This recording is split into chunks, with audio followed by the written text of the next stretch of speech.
Good morning, students. In previous class, we discussed about the revision of first chapter, that is electrostatics.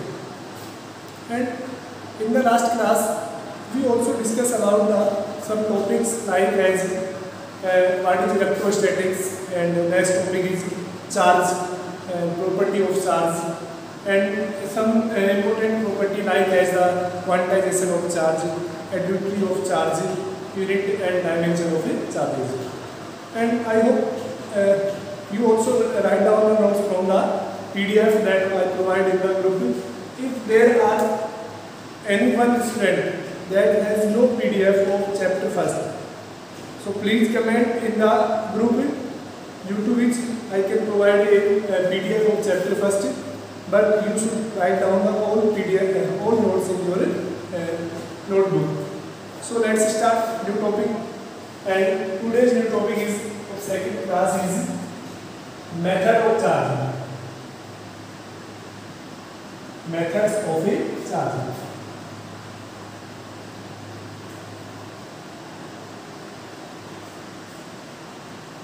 देखिएगा, there are many methods of charging like as charging by condension, charging by induction, and charging by friction. So, and there are some examples related of these in your books. So first of all, we discuss about the first method of charging, that is charging by condension. Charging by condension.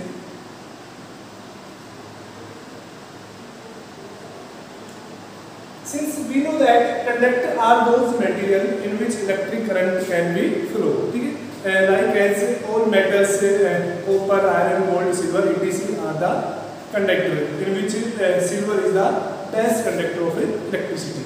Then what is the method of condension? In the method of condension, it is also known as physical contact method. Physical contact method. That means if there is a neutral body, let us consider it is a neutral body A. What do you mean by neutral? If there is no positive charge on it, or if there is no negative charge on it. No. If there are number of protons and number of electrons are same, then it is known as the neutral body. Let us consider it is a neutral body A on which the net charge will be 0. Here, and it is placed on the insulating surface. Now, if any charge body, let us consider it is a positive charge body that consists high concentration of a positive charge. When a highly concentrated positive charge load, here you can write positive charge load, high positive charge load intersect, connect with the that sphere that is insulated at the instant. Then due to the flow of charge, we know that charge always flow from high concentration to low concentration. Due to the flow of charge, electrons from this insulated transfer to this charge load. Remember that always electrons transfer from one body to other body. There is no participate of a proton to transfer charge. So after the charge transferring of electron from A to this positive charge load, after some time it becomes positive charge, because due to high concentration of positive charge, it also becomes positive charge. Now, if we replace this positive charge load, then it becomes positive charge. So this is the method of the condenser, and it is also known as the contact method, because positive charge load and neutral sphere both are in the physical contact. Clear? देखिएगा कि condenser यानी चालन के द्वारा जो charging method होता है, उसमें क्या होता है कि जैसे ये कोई भी उदासीन यानी न्यूट्रल बॉडी है, इसके ऊपर जितने प्रोटॉन है उतने ही क्या है इलेक्ट्रॉन है. क्लियर? अब जैसे ही हम इसको चार्ज करते हैं,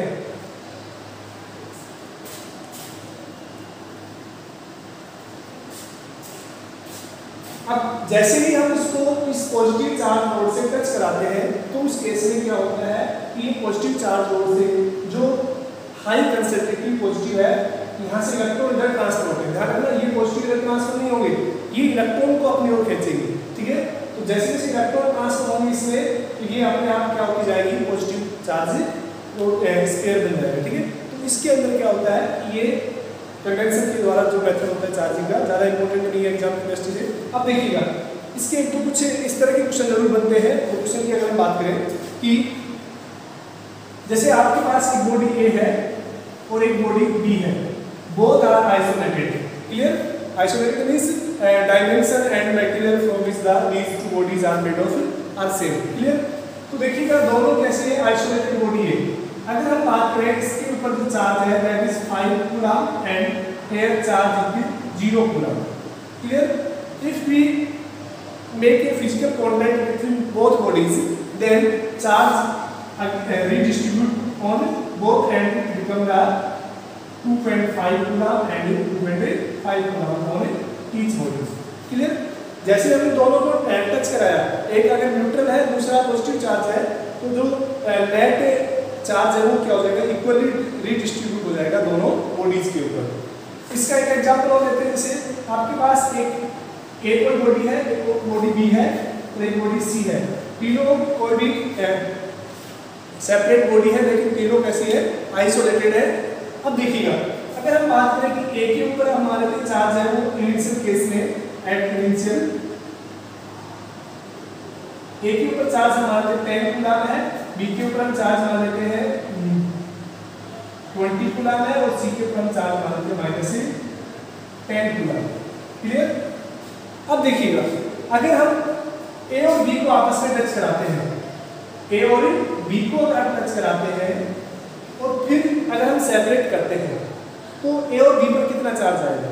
ठीक है, देखिएगा ए पर 10 है और बी पर क्या है 20 है, दोनों पॉजिटिव हैं और दोनों चार्ज भी पॉजिटिव है, दोनों स्फीयर भी कैसे है आइसोलेटेड है। तो चार्ज का होगा इक्वली डिवाइड हो जाएगा दैट इज 20 एंड 10 13 का इक्वली पार्ट क्या हो जाएगा दोनों के ऊपर 15 कूलम हो जाएगा। क्लियर, जब सेपरेट करेंगे तो ए पर भी 15 बचेगा और बी पर भी 15 बचेगा। ठीक है, अगर हम सेकंड केस क्या है कि अगर हम ए और सी को आपस में कांटेक्ट कराते हैं और फिर सेपरेट कर लेते हैं तो देखिएगा ए के ऊपर 10 बी के ऊपर -10 दोनों की वजह से क्या हो जाएगा नेट चार्ज कैंसिल हो जाएगा। This is known as the neutralisation and net charge become 0। Clear, if we touch B and C, अगर हम बी और सी को आपस में कनेक्ट कराते हैं और फिर सेपरेट करते हैं तो बी और सी पर चार्ज कितना बचेगा। फिर फाइनली अगर हम बात करें तो यहाँ पे कितना हो जाएगा देखो 20 और 10 तो -10 की वजह से 20 कितना बचेगा 10 बचेगा पॉजिटिव का और 10 है वो क्या होगा दोनों पे इक्वली डिस्ट्रीब्यूट होगा तो कितना बचेगा 5 होगा। क्लियर, यानी दोनों के ऊपर कितना आएगा 5 होगा।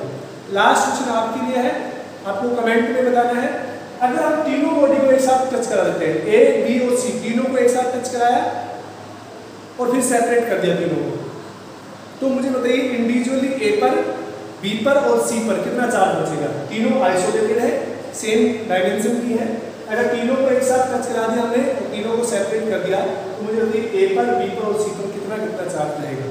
Clear, that is the question for common for you. So this is the method of convection. It is not so important, but this is this type of question used in numericals. Clear? Next, second method of charging is charging by induction. Let's see what is meant by the charging by induction.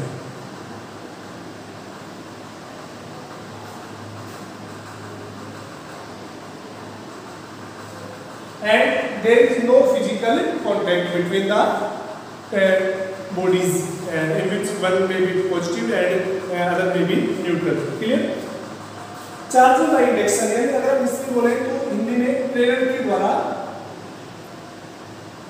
आवेशन यानी induction एक तरह से एक phenomena होता है। Faraday ने बताया था, 12th क्लास के सिलेबस में है, इलेक्ट्रोमैग्नेटिक इंडक्शन के नाम से काफ़ी बड़ा चैप्टर है, उसके बारे में इसको और भी डिटेल से पढ़ेंगे। देखिए इंडक्शन के द्वारा चार्जिंग क्या होता है, इसी को हम क्या बोलते हैं चार्जिंग विदाउट कॉन्टैक्ट, और ये एग्जाम में पूछा गया, ये इंपॉर्टेंट है। जैसे वहाँ से जो हमने कल पढ़ाया था चार्ज की यूनिट के बारे में, डायमेंशन के बारे में और क्वांटाइजेशन ऑफ चार्ज से कई बार न्यूमेरिकल पूछे गए हैं, ठीक है ना। अब देखिएगा what you mean by the charging of induction. देखिएगा पहले मैं बच्चों को क्लियर कर देता हूँ कि ये रिवीजन वीडियो है, तो इसमें हम लैंग्वेज नहीं लिखेंगे। अगर आपको वैसे मैं नोट्स प्रोवाइड करा रहा हूँ प्रॉपर तरीके से समझ में आ जाएंगे, क्योंकि मैं वो पॉइंट टू पॉइंट उसी सीक्वेंस में लेके चल रहा हूँ, ठीक है ना। जो आपको नोट्स में पॉइंट है उसी पॉइंट को सीक्वेंस में लेके चल रहा हूँ। तो देखिएगा आप लैंग्वेज वहाँ से लिखिएगा, न्यूमेरिकल वगैरह भी मैंने हर टॉपिक के वहीं पर शिफ्ट कर रखे हैं न्यूमेरिकल्स भी। तो यहाँ पर मैं उसको केवल ओवरव्यू उन बच्चों के लिए जिनका किसी वजह से पहले क्लास नहीं हो पाई थी, वो चाहे ग्रुप के अंदर लेट जुड़े हो या फिर कोई दूसरे कारण हो सकते हैं, तो आप यहाँ से वीडियो देखिए, पहले उसको राइट डाउन कीजिए और उसके बाद उनको समझने की कोशिश कीजिए, आपको इजीली समझ में आ जाएगा। देखिए इंडक्शन के द्वारा चार्जिंग क्या है, इसको आपकी बुक में काफ़ी डिटेल से समझा रखा है, बड़ा सा डायग्राम दे रखा है, उससे भी आप इसको समझ सकते हैं। तो देखिएगा मेथड बाय इंडक्शन, देखो what is the induction. Let us consider there is a neutral body A on which net charge is 0, clear. ये कोई एक न्यूट्रल बॉडी है ए, इसके ऊपर नेट चार्ज कितना है 0 है। अगर आप इसको पॉजिटिव चार्ज करना चाहते हैं, ठीक है ना, यानी कैसे करते हैं, इसको पॉजिटिव बनाना चाहते हैं या फिर नेगेटिव, दोनों ही पॉसिबल है। यानी ये न्यूट्रल है तो इसके ऊपर क्या हो जाएगा, जो पॉजिटिव चार्ज है उतने ही क्या है नेगेटिव चार्ज, क्लियर। यानी न्यूट्रल बॉडी क्या होती है, number of proton number of electron अगर सेम होते हैं that is known as the neutral body, clear, ठीक है। अब देखिएगा अगर हम बात करें यहां से एक चार्ज बॉडी की, एक हमने जैसे नेगेटिव चार्ज बॉडी इसके पास लेके आए, चार्जिंग बाय कंडेंसर में क्या होता था कि हम उस बॉडी को टच कराते थे, लेकिन इंडक्शन में बॉडी को टच नहीं कराएंगे, ठीक है ना, ये ध्यान रखना आपको, इसीलिए हम इसको क्या बोलते हैं विदाउट टचिंग मेथड, ठीक है ना। अब देखिएगा अगर आपने हाईली नेगेटिव चार्ज बॉडी कोई भी ये चार्ज बोर्ड है, अगर इसको इस वाले स्क्वायर के पास लेके आते हैं तो क्या होता है कि ये जो नेगेटिव चार्ज है ये इस स्क्वायर के पॉजिटिव चार्ज को अपनी ओर अट्रैक्ट करेगा और नेगेटिव चार्ज को क्या होगा रिपेल करेगा। यानी इसके अंदर जो पॉजिटिव चार्ज और नेगेटिव चार्ज है उनका पोलराइजेशन हो जाएगा, ठीक है ना। यानी ऐसे कि सेकंड में फर्स्ट मेथड हो गया, आपने उसके पास एक चार्ज जोड़ लेके आए, सेकंड केस में क्या होता है कि जो पॉजिटिव चार्ज है और जो नेगेटिव चार्ज है वो क्या हो जाएंगे एक दूसरे की तरफ कर लेंगे, रीडिस्ट्रीब्यूट हो जाएगा, ठीक है, क्लियर। अब देखिएगा हमने टच नहीं करा रखा है, ये पॉजिटिव चार्ज इस नेगेटिव के अट्रैक्शन की वजह से इधर शिफ्ट हो गए और ये जो नेगेटिव चार्ज है इस वाले नेगेटिव रिपल्शन से उधर शिफ्ट हो गए, ठीक है। अब हम क्या करते हैं कि इस वाले नेगेटिव चार्ज को ग्राउंडेड कर देते हैं, ऐसे कि हमने कंडक्टर वायर से जो पॉजिटिव चार्ज है वो किधर हो गए, जो नेगेटिव चार्ज है उनको ग्राउंडेड कर दिया हमने। ग्राउंड ये अभी यहीं पे रखा हुआ है, नेगेटिव चार्ज ये जैसे हम ग्राउंडेड करेंगे, ठीक है, ये क्या है कंडक्टिव वायर है, इसका मतलब आता है ग्राउंडेड के लिए। तो जैसे हम इस स्फीयर को ग्राउंडेड करते हैं उस केस में क्या होता है कि ये नेगेटिव चार्ज है ये ग्राउंड में ट्रांसफर हो जाता है, ठीक है ना। तो इस स्फीयर के ऊपर कौन सा चार्ज बचता है, only positive charge. Last step में हम क्या करते हैं उसको ये ग्राउंडेड वायर को भी रिमूव कर देते हैं और इस रोड को भी रिमूव कर देते हैं, तो जो पॉजिटिव चार्ज है वो क्या होता है इसके अंदर डिस्ट्रीब्यूट हो जाता है। तो देखिएगा ये पहले जो न्यूट्रल था अब कैसे ट्रांसफर हो गया, पॉजिटिव चार्ज के अंदर ट्रांसफर हो गया, ठीक है। First of all we bring the high negative charge load and without touching place when nearby the insulator sphere, then due to the polarization all positive charge shift towards to the negative load and all negative charge shift to the towards to the other side, ठीक है। when this negative charge concentration connect to the ground, then it all transfer into ground and only remaining positive charge remain on the sphere. Clear? अब देखिएगा, अगर आपको इस sphere को negative charge करना है तो आप क्या करेंगे, यहाँ पर पॉजिटिव चार्जिंग नोड का यूज करेंगे. क्लियर? पॉजिटिव चार्ज का करेंगे तो नेगेटिव को अपनी ओर अट्रैक्ट कर लेगा और फिर पॉजिटिव को ग्राउंडेड कर देंगे तो उससे क्या हो जाएगा, वो वापस से नेगेटिव चार्ज स्फीयर है नेगेटिव चार्ज हो जाएगा. ठीक है? क्लियर? अब देखिएगा, अगर थर्ड मेथड की बात करें,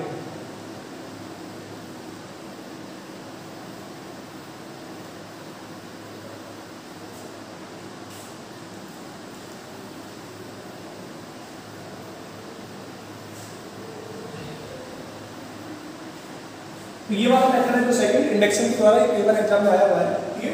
अगर हम थर्ड चार्जिंग मेथड में चार्जिंग बाय फ्रिक्शन, फ्रिक्शन के द्वारा चार्ज कैसे होता है. ठीक है? देखिएगा, इसके बारे में आपकी बुक के अंदर काफी इंट्रोडक्शन दे रखा है. शुरू में सबसे पहले एक साइंटिस्ट थे थेल्स के नाम से, उन्होंने इसके बारे में बात की थी. तो देखिएगा, मैं डायरेक्ट डिटेल में न जाके आपको डायरेक्ट पॉइंट पे आते हैं कि जैसे आप स्केल को अगर आप अपने हेयर्स में रब करते हैं या किसी भी पेन वगैरह को आप हेयर्स में रब करते हैं तो, और उसको जब आप छोटे छोटे डस्ट पार्टिकल के या पेपर कट पीसीस के पास लेके जाते हैं तो उन छोटे छोटे डस्ट पार्टिकल को वो अपनी ओर अट्रैक्ट करने लग जाता है. तो एक्चुअल में जो ये पेन इनिशियल केस में न्यूट्रल था, जब हमने उसको रब किया है तो उसके ऊपर चार्ज कैसे जनरेट हुआ है, उसके पीछे का लॉजिक किसकी वजह से होता है, दैट इज फ्रिक्शन, यानी घर्षण के द्वारा आवेशन. अब देखिए, घर्षण के द्वारा आवेशन क्यों होता है. आपको पता है कि कोई भी जब एटम होता है, ठीक है ना, तो उसके जो आउट मोस्ट के जो इलेक्ट्रॉन होते हैं वो क्या होते हैं, न्यूक्लियस से एक वीक फोर्स से टाइड होते हैं. ठीक है ना, यानी ये जो न्यूक्लियस है, इन इलेक्ट्रॉन को जो फोर्स लगा रहा है वो कैसा होता है, वीक फोर्स होता है और ये लगातार रिवॉल्व करते रहते हैं. ठीक है ना, अपने ऑर्बिट के अंदर इलेक्ट्रॉन रिवॉल्व करते हैं. अब जैसे हम इसको रब करते हैं, दो ऑब्जेक्ट को आपस में रब करते हैं तो एक ऑब्जेक्ट रब करने से क्या होगा कि जो इलेक्ट्रॉन्स हैं वो हीट अप हो जाएंगे, यानी रब करने से हीट एनर्जी जनरेट होगी. हीट एनर्जी जनरेट होने से क्या होगा कि उन इलेक्ट्रॉन्स की काइनेटिक एनर्जी इंक्रीज हो जाएगी. ठीक है ना, इलेक्ट्रॉन्स की क्या इंक्रीज होती है, काइनेटिक एनर्जी, वो इंक्रीज हो जाती है. जैसे ही काइनेटिक एनर्जी इंक्रीज होगी वो इलेक्ट्रॉन्स हैं उस आउटमोस्ट सेल से जंप करके बाहर चले जाते हैं. ठीक है ना, अब आपके पास दो ऑब्जेक्ट हैं, एक ए है और एक ऑब्जेक्ट बी है. ठीक है ना, जैसे हम इनको रब करते हैं तो एक ऑब्जेक्ट है या एक बॉडी है, इलेक्ट्रॉन का डोनेशन करती है, दूसरी बॉडी इलेक्ट्रॉन को क्या करती है, गेन करती है. ठीक है, तो यहाँ से क्वेश्चन बनता है और ये कई बार एग्जाम में पूछा है कि ए और बी में से कौन सी बॉडी इलेक्ट्रॉन को डोनेट करेगी और कौन सी बॉडी इलेक्ट्रॉन को गेन करेगी, यानी कौन सी पॉजिटिव चार्ज होगी और कौन सी नेगेटिव चार्ज होगी. तो देखिएगा, अगर जिस बॉडी का वर्क फंक्शन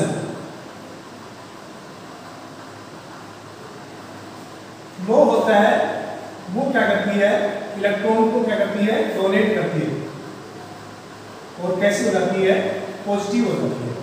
क्लियर? ध्यान रखना कि ए और बी को आप रब कर रहे हैं तो कौन सी ए इलेक्ट्रॉन डोनेट करेगी या बी डोनेट करेगी. जिस मेटल के लिए या जिस बॉडी के लिए या जिस एटम के लिए वर्क फंक्शन की वैल्यू कम है वो क्या करेगी, इलेक्ट्रॉन को डोनेट कर देगी और कैसे बन जाएगी, पॉजिटिव चार्ज. तो ध्यान रखना, जिसका वर्क फंक्शन कम होता है वही क्या करती है, इलेक्ट्रॉन को डोनेशन. वर्क फंक्शन के बारे में हम आगे पढ़ेंगे सेकंड बुक के अंदर. अब देखिएगा, तो फ्रिक्शन से क्या होता है कि जो आउटमोस्ट सेल के इलेक्ट्रॉन होते हैं उनके अंदर काइनेटिक एनर्जी बढ़ जाती है हीट एनर्जी की वजह से और वो क्या होते हैं, आउटमोस्ट सेल से जंप कर जाते हैं और कंडेंसर हो जाता है. कंडेंसर किसकी वजह से होता है, इलेक्ट्रॉन के ट्रांसफर से तो चार्ज से कंडेंसर होता है. ठीक है, तो ये क्या था, 3 methods of A charging. Clear?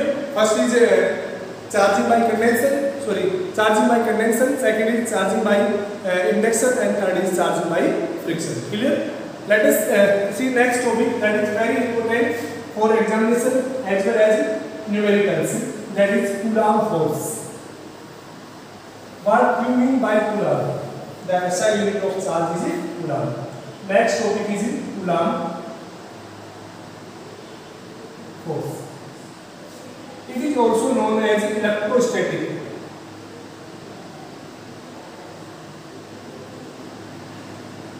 Coulomb force also known as electrostatic force. देखिएगा कूलाम के बारे में हमने बताया है कि कूलाम क्या होता है. जो चार्ज की ऐसा यूनिट है वो कूलाम होती है. एक्चुअल में एक साइंटिस्ट थे कूलाम, उनके नाम के ऊपर रखी गई है. अब देखिएगा कूलाम के बारे में, जो कूलाम फोर्स के बारे में अगर हम बात करें, ये जो कूलाम फोर्स है ये कहाँ पर एप्लीकेबल होता है. ये 2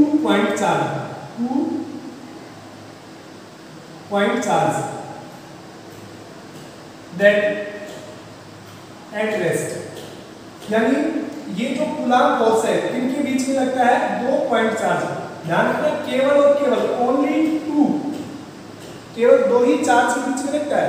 अगर किसी जगह पर 2 से ज्यादा चार्ज है, एक जैसे 3 चार्ज रखे गए फर्स्ट सेकंड और थर्ड, तो इन दोनों का जो फोर्स है तीसरे की वजह से कोई अफेक्टेड नहीं होता है. इन दोनों का फोर्स हमेशा फिक्स रहेगा, इन दोनों का फोर्स भी फिक्स रहेगा, इन दोनों का फोर्स भी फिक्स रहेगा. यानी जैसे अगर 3 चार्ज है, ये Q1 है, ये कोई चार्ज Q2 है और ये मान के Q3 है, इनके बीच में जो फोर्स लगेगा ना इस तीसरे वाले चार्ज की वजह से अफेक्टेड नहीं होगा. कूलाम फोर्स केवल 2 ही चार्जों के बीच लगता है. और कैसे चार्ज होना चाहिए? Point charge. पॉइंट चार्ज का मीन्स क्या है कि जो नेट चार्ज है वो एक स्मॉल एरिया पर क्या हो, डिस्ट्रीब्यूट हो. ये नहीं कि जो चार्ज है वो लाइन के अलोंग डिस्ट्रीब्यूट हो या किसी एक लार्ज एरिया पर डिस्ट्रीब्यूट हो या किसी वॉल्यूम के ऊपर डिस्ट्रीब्यूट हो. ऐसा नहीं होना चाहिए. चार्ज है वो क्या होना चाहिए, किसी भी पर्टिकुलर पॉइंट पर फोकस होना चाहिए. ठीक है. और चार्ज कैसे होना चाहिए? रेस्ट में होना चाहिए. चार्ज मूव नहीं करना चाहिए. क्लियर. अब देखिएगा कूलाम फोर्स क्या कहता है कि अगर 2 चार्ज है Q1 और Q2, 2 पॉइंट चार्ज है जिनके सेंटर के बीच की दूरी कितनी है? r है.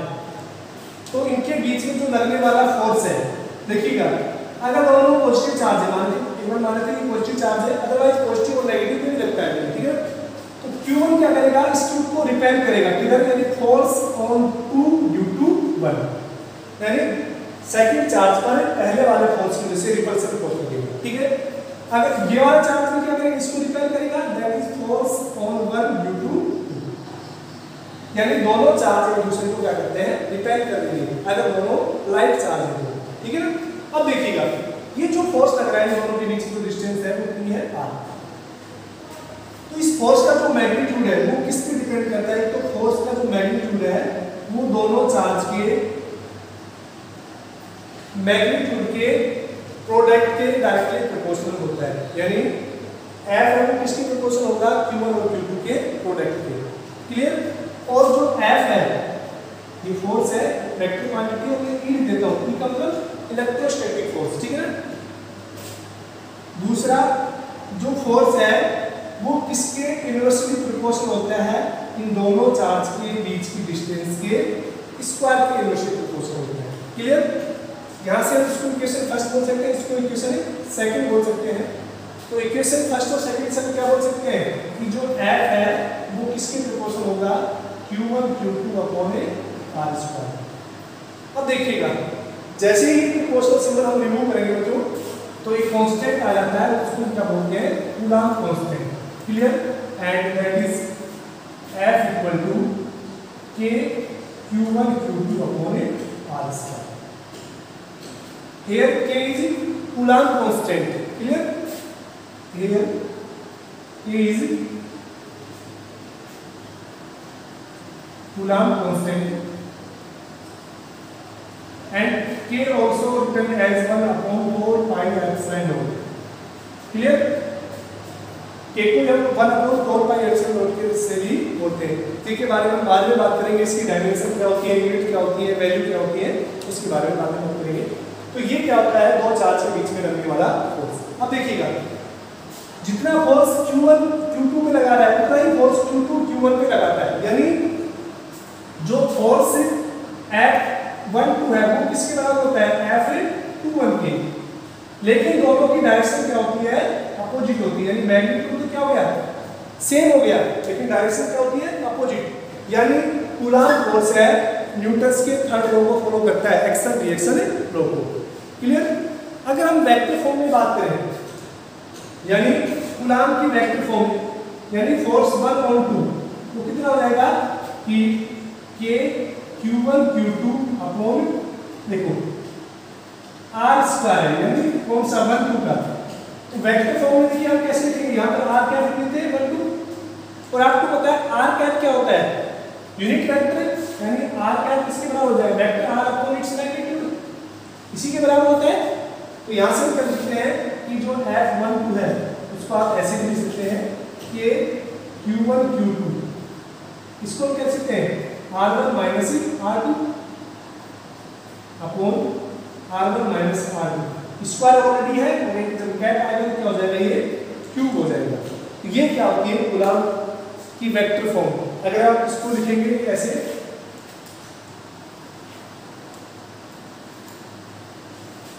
F21, तो उस केस में कितना हो जाएगा कि Q1 Q2 upon R2 minus R1 का क्यूब, R2 माइनस R1, ये हो गया। यानी यहाँ से हम कह सकते हैं कि F12 है तो किसके बराबर होगा, minus of F21, magnitude same but direction opposite. Clear. That is the vector form of the Coulomb force. Clear. इसके अलावा कूलॉम फोर्स की कुछ प्रॉपर्टी है कि ये स्मॉल रेंज फोर्स होता है, अट्रैक्शन और रिपल्सन नेचर का हो सकता है, वो आप थ्योरेटिकल से पढ़ लेना। अगर किसी में दिक्कत है तो पूछ सकते हैं। आज के लिए इतना ही, थैंक यू।